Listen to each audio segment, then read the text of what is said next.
Paano maglinis ng CVT as Aerox? Paalala lang po na di ako eksperto dito, at pwede nyo lang pagbasehan ang gagawin ko.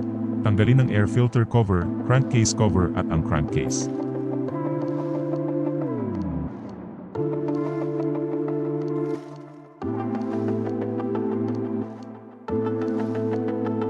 Sunod na tanggalin ang tornilyo sa drive pulley at clutch bell. Kung wala kayong impact wrench, kailangan nyo gumamit ng Y-tool para di umikot ang pulley system habang iniikot ang tornilyo. Dito chinek ko lang ang quality ng gear oil kasi nailusong ko siya sa baha. Ayos pa ang gear oil. Ginamit ko pang linis ang zone rocks at joy. Gamit ang paintbrush at toothbrush, linisin ang crankcase.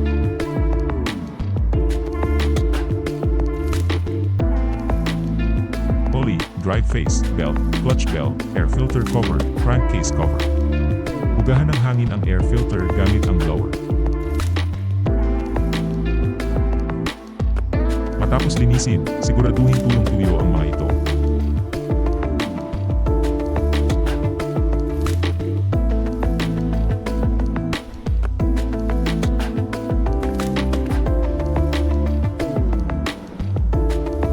Bahira ng sapat na dami ng high-temp grease ang mga lugar kung saan nagkakaroon ng contact ang mga bakal.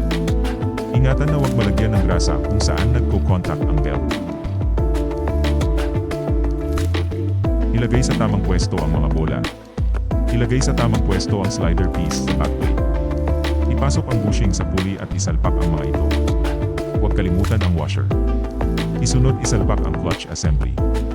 Ilagay ang belt ayon sa tamang ikot nito. Isalpak ang clutch bell. Siguraduhin maluwag ang belt bago hihigpitan ang mga tornilyo, kundi maiipit nyo lang ang belt at di mahihigpitan ang pulley.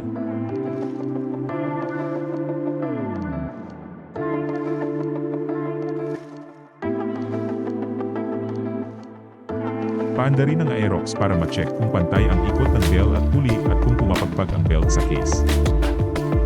Ibalik ang crankcase, air filter cover, at crankcase cover.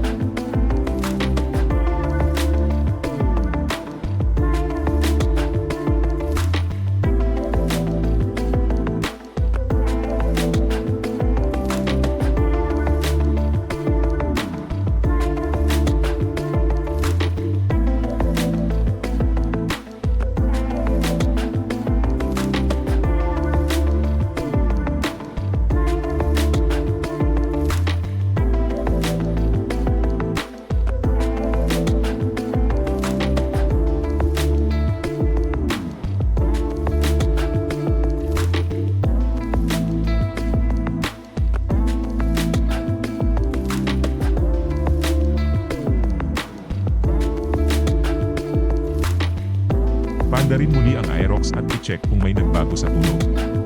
Maraming salamat sa panonood. Ride safe.